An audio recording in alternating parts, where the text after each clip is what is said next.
कल की हम लोग ने क्लास में क्या डिस्कस किया था? Atomic structure, bonding, general organic chemistry and aliphatic hydrocarbons, ठीक है? तो कल की क्लास में हमने बहुत सी चीज़ें देखी थी जैसे कि कैसे रेडियस कैलकुलेट करनी है ऑर्बिट्स की, है ना? ये सब चीज़ें हमने देखा था जो कि हमें टॉपिक आप देख रहे होंगे। लाइक एटॉमिक मॉडल्स कौन-कौन से थे, कौन से बोर एटम मॉडल ने क्या दिया था, डाल्टन, थॉम्सन, रदरफोर्ड ने क्या दिया था, ये सब चीज़ें हम लोग ने देखी थी। तो आज हम लोग डिस्कस करेंगे next topic which is related to our hydrogen spectrum. So हमारा यूनिट 2 आप देखिए, पहले तो हम लोग यूनिट 2 के बारे में थोड़ा डिस्कस करते हैं, like dual behaviour of a radiation and matter.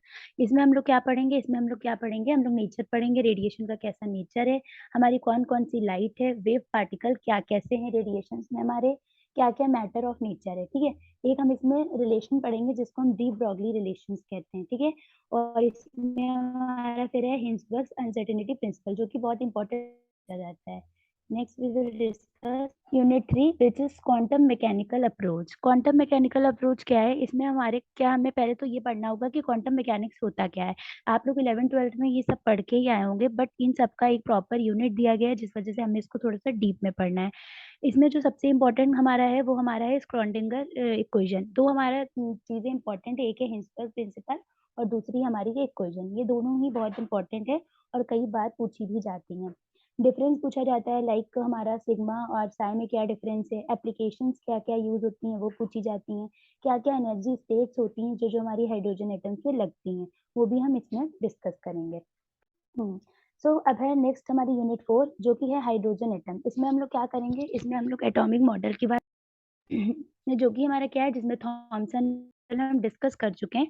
But hydrogen atom जब पढ़ेंगे तो थोड़ा बहुत चीज़ें हमको देखनी होगी और ये हम लोग कल भी डिस्कस कर चुके थे कि कैसे रेडियस ऑफ ऑर्बिट कैलकुलेट करी जाएगी, कैसे एनर्जी कैलकुलेट की जाएगी, है ना? तो ये सब हम डिस्कस कर चुके हैं। एक बार क्विक रिवीजन के लिए आप चैनल पे जाके वीडियो को देख सकते हैं। नेक्स्ट हमारा है कॉन्सेप्ट ऑफ एक्सचेंज एनर्जी। ये थोड़ा-सा नया टॉपिक है जो कि मैं डिस्कस कर लूँगी जब ये यूनिट डिस्कस करती हूँ आपके साथ।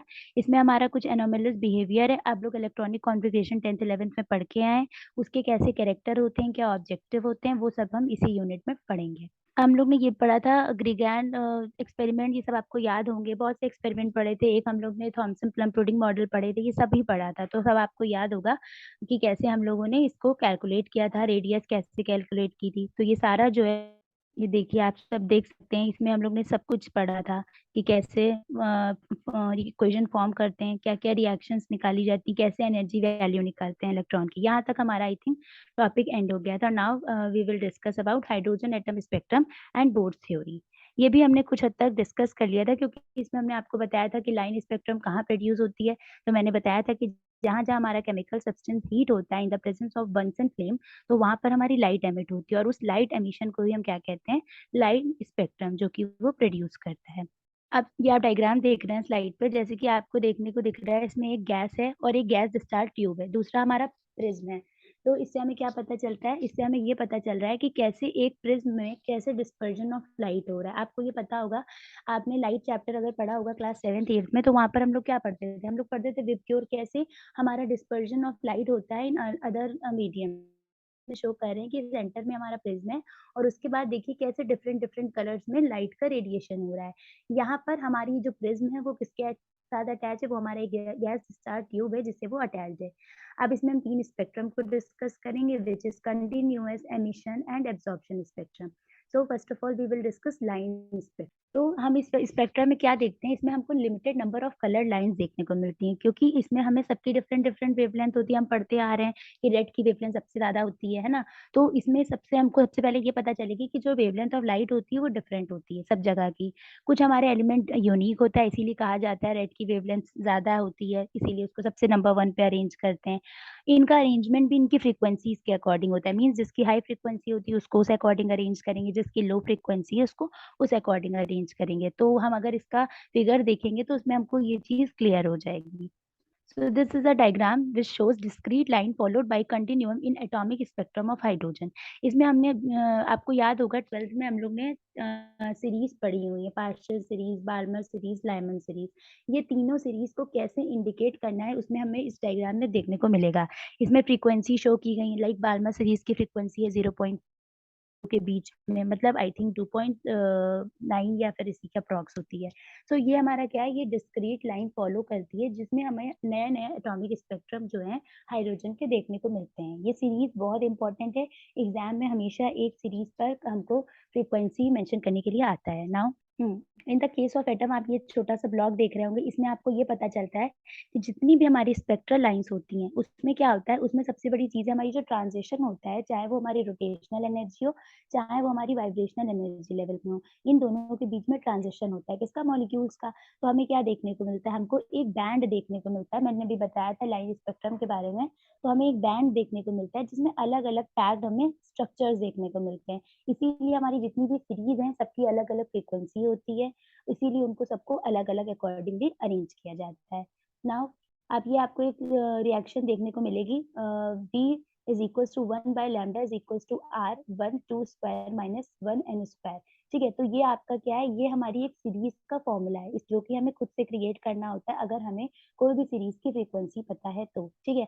तो ये हमें रिलेशनशिप को शो कर रहा है, ये एग्ज़ाम में कई बार 6 या 7 मार्क्स का आता है कि रिलेशनशिप बताइए, कोई भी सीरीज़ का पूछ सकते हैं, like burner series, Paschen series, किसी का भी पूछ सकते हैं। तो हमें इसको ऐसे इक्वेशन के फॉर्म में बताना होता है, जिसमें हमारा जो R होता है, जिसको हम रेडबर्ग कांस्टेंट कहते हैं, और इसकी एक कांस्टेंट वैल्यू होती है, जो कि होती है 1.097 इंटू 10 की पावर 7, ठीक है? एन इसमें हमारा नंबर शो करता है, जैसे नंबर हमारी नंबर वैल्यू हो सकती है 3, 4, 5 एटसेट्रा, कुछ भी हो सकती है।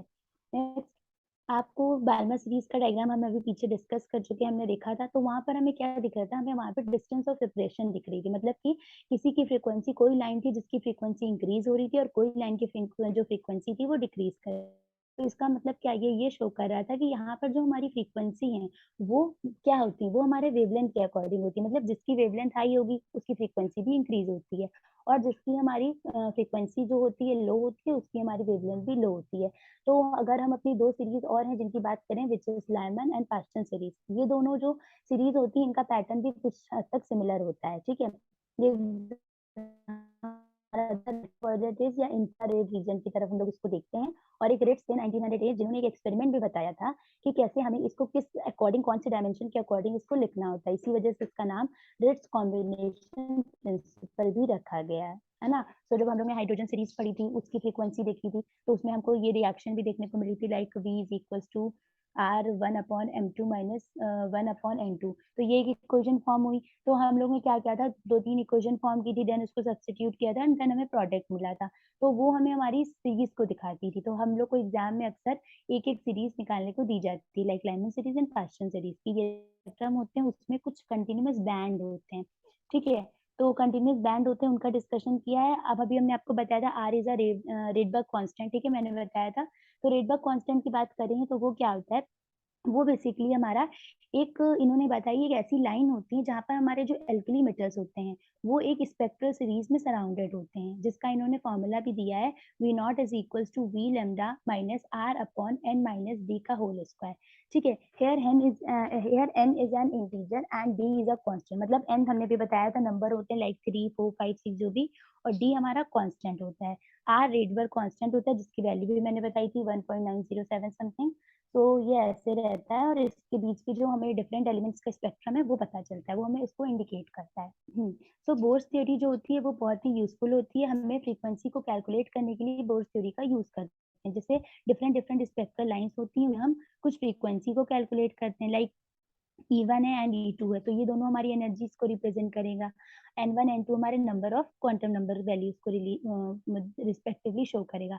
तो मतलब इसमें हम आपको देखने को मिल रहा है, जैसे एक पहली इक्वेशन है, E1 is equals to minus Z2 E4 M upon 8 sigma E not square H square dot 1 upon N square. तो मतलब ये 2 इक्वेशन है, दूसरी क्या है, E2 is equals to minus Z square E4 M upon 8 sigma not square H square 1 upon N square. तो मतलब कि ये एक हमारा E1 एनर्जी और एक E2 एनर्जी है।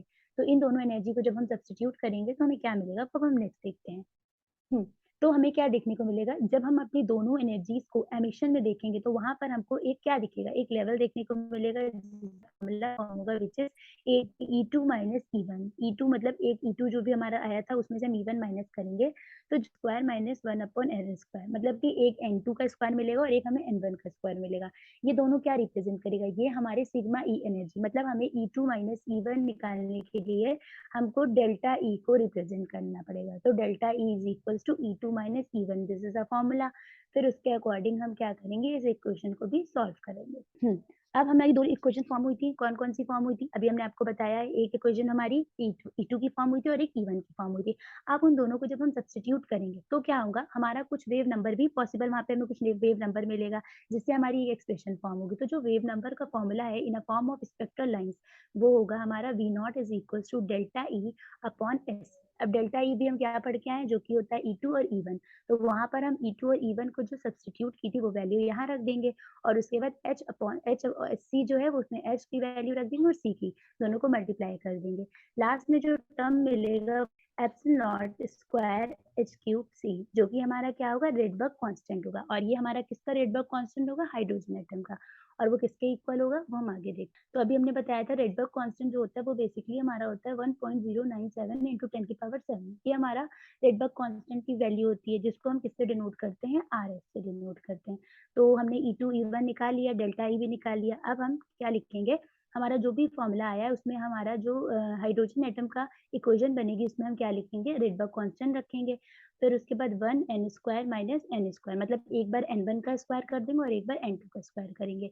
ये इक्वेशन फॉर्म करेंगे और इसके बाद हम इसको भी आगे सॉल्व करेंगे दूसरे इक्वेशन के साथ। तो इसकी इक्वेशन के साथ जो हमारे रोटेशन ऑफ ऑर्बिट को शो करेंगे। देखिए अब हम अगर हम देख सकते हैं कि इसमें हमको क्या देखने को मिल रहा है, हमको तीन इक्वेशन देखने को मिली। अभी तक हम लोग ने तीन इक्वेशन फॉर्म करी which is E2 E1 and delta R.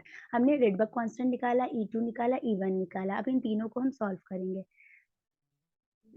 तो अब इन तीनों को जब हम सॉल्व करेंगे तो हम इसमें क्या देखेंगे, इसमें हमको ये देखने को मिलेगा कि हमको स्पेक्ट्रल लाइंस देखने को मिलेंगी। कौन कौन सी, हमने इस फॉर्मूले से जो हमने तीन तरह की फ्रीक्वेंसी जो है कैलकुलेट करी, वो हमारी हो गई, एक लाइमन सीरीज की, एक बार्मा सीरीज की, एक पास्टन सीरीज की। बेसिकली तीन करी, वैसे ये पांच होती हैं। पांचों सीरीज में से कोई भी सीरीज दे सकते हैं किसकी, आपको कैलकुलेट करनी है फ्रीक्वेंसी। बार्मर और पास्टन सीरीज जो होती हैं वो इन 5 सीरीज में सबसे ज्यादा इंपॉर्टेंट ली जाती है, क्योंकि वो सबसे ज्यादा पूछी जाती हैं। सब में n की वैल्यू जो होगी वो हमारी N1 और N2 रहेगी। अभी हमको एक टेबल देखने को मिलेगी जिसमें वो इंडिकेट करेगा। सो ये देखिए आप टेबल देख रहे हैं जिसमें हमें नेम ऑफ द सीरीज दी गई है, N1 दिया है, N2 दिया है, रीजन दिया है। लाइमन जो नेम ऑफ द सीरीज है इसमें आप देख रहे हैं हमारी सीरीज का नाम है, मैंने बताई 5 सीरीज होती, एक होती लाइमन, एक होती बार्मर, एक होती पास्टन, एक होती ब्रैकेट और एक होती पीपन। अब ये पांचों सीरीज का कुछ N1 नंबर दी, वो 5। N2 की ये वैल्यू आपको कभी याद भी करनी पड़ेगी, क्योंकि सब में जो सबकी सीरीज की जो वैल्यूज हैं वो थोड़ी थोड़ी डिफरेंट है और ये सबके रीजन है जो कि फॉर्म करते हैं। लाइक लाइमन का है अल्ट्रावायलेट, बार्मर का विजिबल है, पास्टन का इंफ्रारेड है, ब्रैकेट का भी इंफ्रारेड है, पी फंड का भी इंफ्रारेड है। तो ये सब आपको याद करनी पड़ेगी।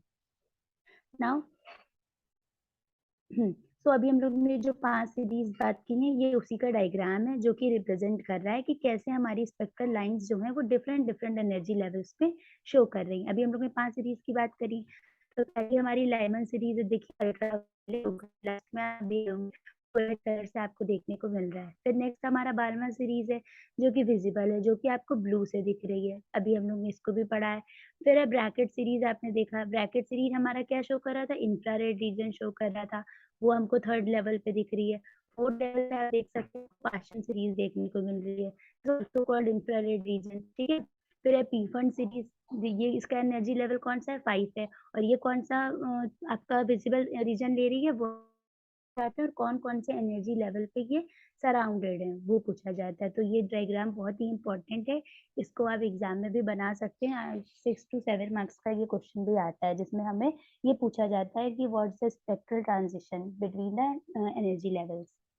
नाउ अब हम लोग ये बात करते हैं कि अगर हम नेचर ऑफ एनर्जी लेवल को देखें इस एक्सपेरिमेंट के थ्रू, तो इसमें इन्होंने क्या कहा था, जो लाइमन सीरीज होती है उसमें उन्होंने ये बोला था कि जो फ्रीक्वेंसीज होती हैं वो लो होती हैं, लेकिन कई कई बार हमारे जो नंबर ऑफ अगर हम रीजन देखें तो वहां पर हमारी कुछ फ्रीक्वेंसीज इंक्रीज भी होती है। मतलब इसमें क्या होता है हमारा, जैसे 0 to 1 2 3 4 ऐसे करके जाता है। तो इसमें हम अगर टेबल अच्छे से याद करेंगे तो हम उसको ईज़िली एक्सप्लेन कर सकते हैं। अब इसमें हमको वेव नंबर ऑफ वैल्यूज़ दिया गया है। Wave number of value spectral lines का क्या दिया है, जैसे कि ये हमारी एक टेबल है जिसमें हमें क्या दिया है, नंबर ऑफ स्पेक्ट्रल लाइन दिया गया है। नंबर ऑफ स्पेक्ट्रल लाइन ने चेंज कहाँ पे किया है, ये जो हमारी स्पेसिंग और ये फॉर्मूला जो बताया है, ये सबकी कांस्टेंट वैल्यू जो आपको याद करनी होगी और उसके बाद हमें ये फॉर्मूला पुट करना होगा Vn not minus Vn minus 1 not. इस फॉर्मूले के थ्रू हम अपनी ये जो स्पेसिंग वैल्यूज़ है वो सब निकाल लेंगे। तो इस टेबल में आपको जो याद करने वाला है वो बेसिकली बस यही है, जो हमारी Vn नॉट का फॉर्मूले जो दिए हैं लाइक 8.22 8 इंटू 10 की पावर, है ना? तो ऐसे करके आपको ये जो वैल्यू है इनको अच्छे से याद करना है। नाउ हुँ। नाउ हम लोग देखते हैं कि अब हम लोग ने इतनी देर से क्या पढ़ा, हम लोग ने सारी सीरीज़ के बारे में पढ़ा।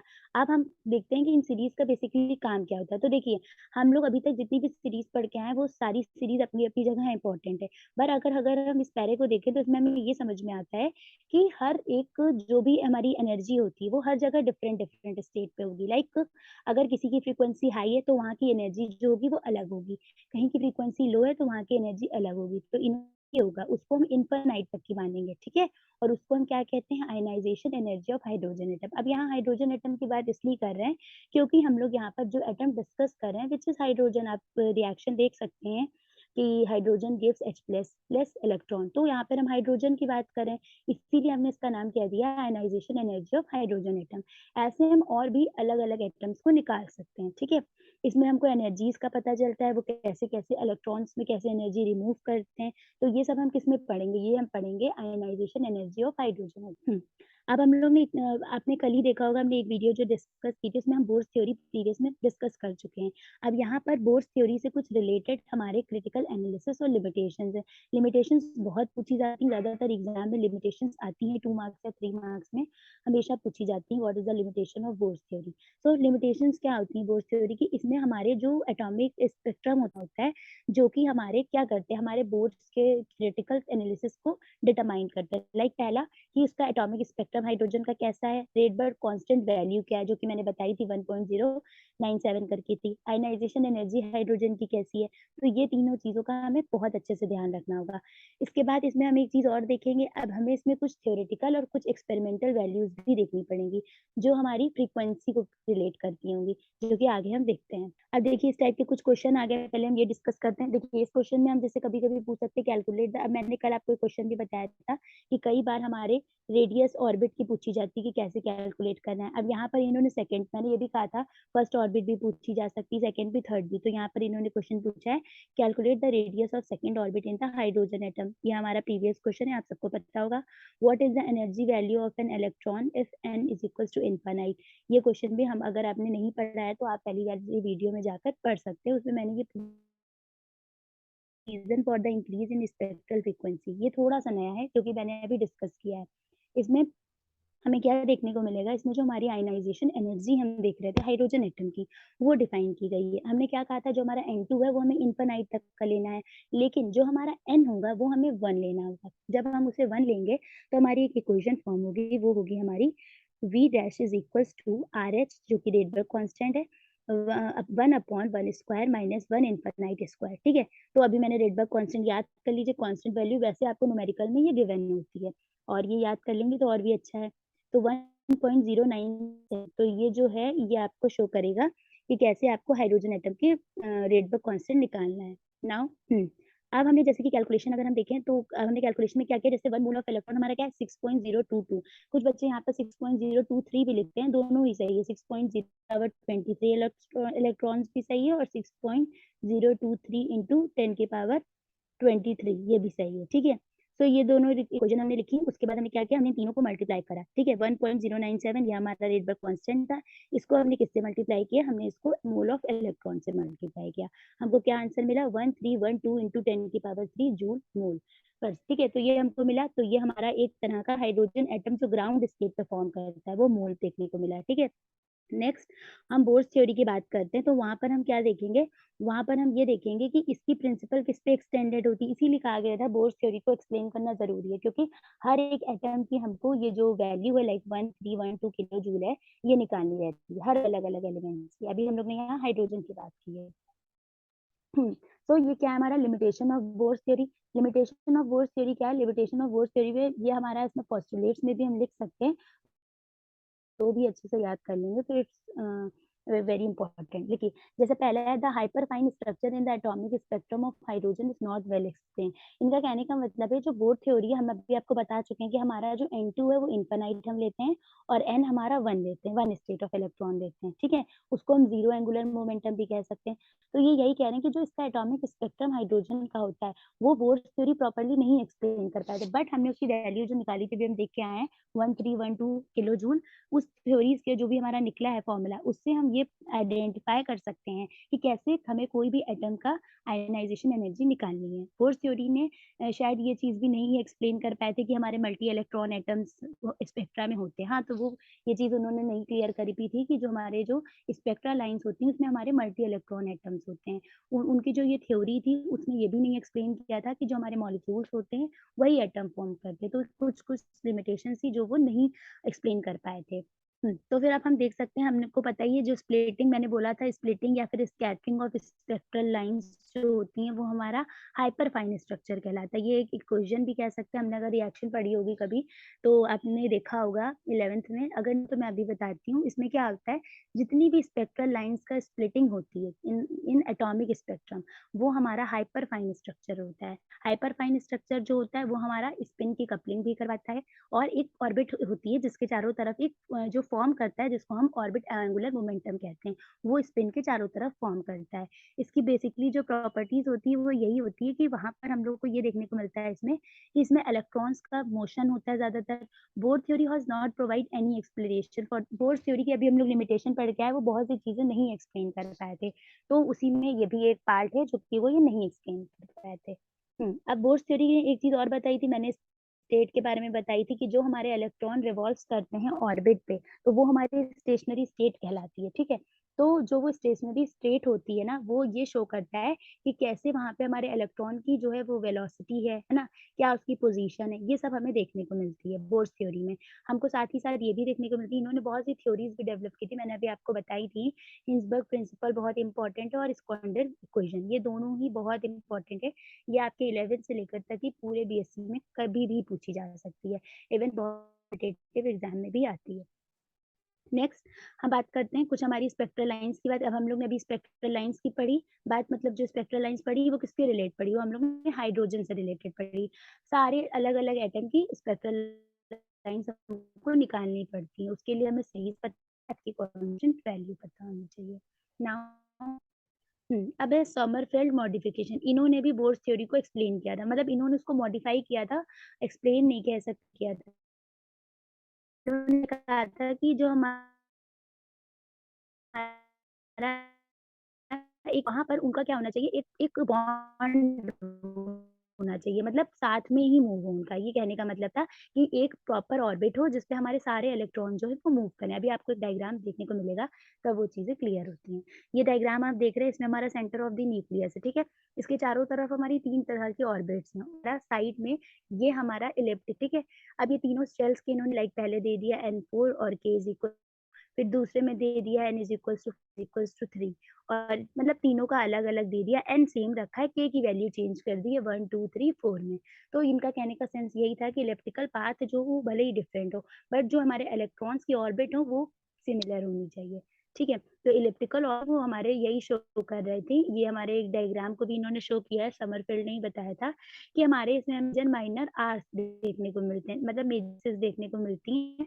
जैसे कि आप देख रहे हैं एक हमारा F1 है, तो व्हिच इज़ माइनर एक्सिस और F2 ये हमारा मेजर, तो इट मीन्स कि इन दोनों का जो सेंटर है अगर हम देखें तो वहाँ पर वो क्या जनरेट कर रहा है, आप एरो में देख रहे हो उसमें हमारे 2 arcs axis which is major and minor, तो नाम से ही भी समझ सकते हैं कि what is major and what is minor. अब हमें क्या देखने को मिल रहा है, एक सर्किल है जिसमें एक इक्लिप्स पाथ है, ठीक है? और इसमें हमारी एक एंगल दिया गया है, ठीक है? आप देख सकते हैं अगर एक आपका माइनर एक्सिस दी गई है और एक मेजर एक्सिस दी गई है। मेजर एक्सिस में इन्होंने क्या डिस्टेंस ली, 2 डिस्टेंस लिए, एक थीटा 1 ली है, आप देख रही हैं येलो से शो हो रही है और एक थीटा 2 है जो कि हमारा पिंक से शो कर रहा है।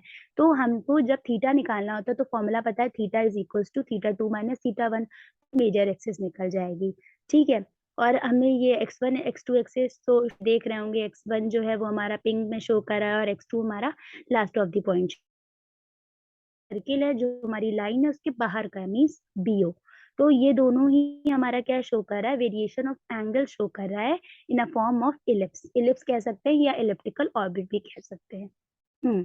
सो in an elliptical orbit the motion of electron, अब इसमें ये फॉर्मूला बस दिया है लाइक का है कि n अपॉन k जो है वो क्या शो कर रहा है, लेंथ ऑफ मेजर एक्सिस और k क्या है, लेंथ ऑफ माइनर। ये फॉर्मूला है, इस फॉर्मूले से हम n और k की वैल्यू निकाल सकते हैं।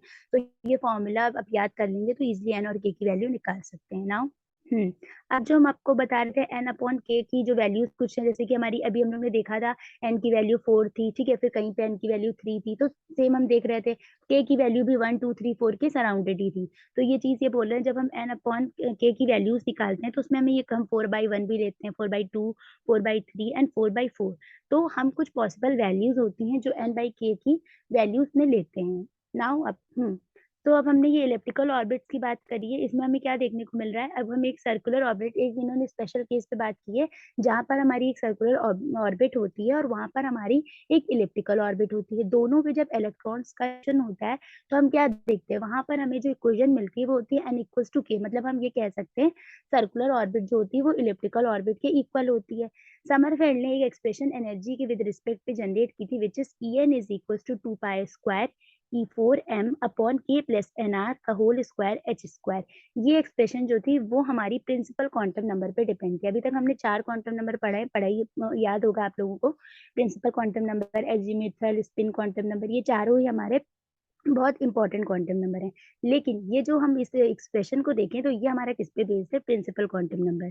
एन जो होता है, जो एन शो करता है which is principal quantum number, उसमें से हमारा एक अज़ीमुथल क्वांटम नंबर है, स्पिन क्वांटम नंबर है जिसमें हमें डायरेक्शंस देखने को मिलते हैं। अब यहाँ पर हम प्रिंसिपल क्वांटम नंबर की बात करें तो वो हमारी एनर्जी लेवल्स को दिखा रही है, मतलब कैसी प्रिंसिपल पे एनर्जी लेवल है अलग-अलग तरह की। अब हमको ये देखने को मिलेगा जैसे कि एज़ीमुथल क्वांटम नंबर के भी हम लोग ने प्रिंसिपल क्वांटम नंबर की बात की, विच में 11th-12th में सभी ने पढ़ा होगा चारों तरह के क्वांटम नंबर कौन-कौन से हैं। यहाँ पर उन्हीं को थोड़ा अच्छे से एक्सप्लेन किया गया है। ये जो एज़ीमुथल क्वांटम नंबर है उसको इन्होंने क्या कहा है, वो हमारी कुछ वैल्यूज़ को शो करता है लाइक 0, 1 सो ऑन ले सकते हैं, वैसे 5 तक की लेते हैं। इसका फॉर्मूला होता है n-1, ठीक है? इसमें वैल्यू हमारी 0 भी हो सकती है, 1 भी हो सकती है, ठीक है? 0, 1, 2, 3 जो होता है वो हमारा पूरा एज़ीमुथल क्वांटम नंबर कहलाता है। जैसे इसमें हमको L की वैल्यू निकालनी है, सो L की वैल्यू हमारी 0 भी हो सकती है, 1 भी हो सकती है, 2 भी हो सकती है एंड 3 भी हो सकती है।